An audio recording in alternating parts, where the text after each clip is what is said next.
ఏం చేస్తున్నావు? వ్యవసాయం చేస్తున్నాను బాబు. మరి ఊళ్ళో అందరూ వదిలేశారు కదా. నేను కూడా వదిలేస్తే మీరేం తింటారు బాబు? ఒకడు తినాలంటే ఇంకొకడు పండించాలి కదా.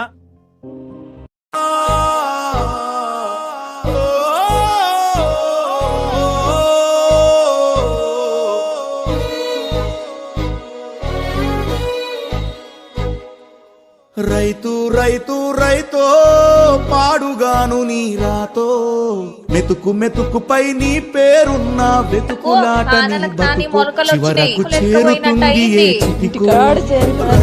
రైతు రైతో పాడుగాను నీ రాతో మెతుకు మెతుకుపై నీ పేరున్న వెతుకులాట నీ బతుకు చివరకు చేరుతుంది ఏ చితికో. నువ్వు పండించే ధాన్యమే దేవుని గుళ్ళో ప్రసాదం, ఆ దేవుడికెందుకు తెలియదు మరి నీ ఇంట్లో నీ విషాదం. కళ్ళకద్దుకొని తింటారు నీ కన్నీళ్ళెవరు పాపరు. రైతు రైతు రైతో పాడుగాను నీ రాతో మెతుకు మెతుకుపై నీ చెమటున్న వెతుకులాట నీ బతుకు చివరకు చేరుతుంది ఏ చితికో.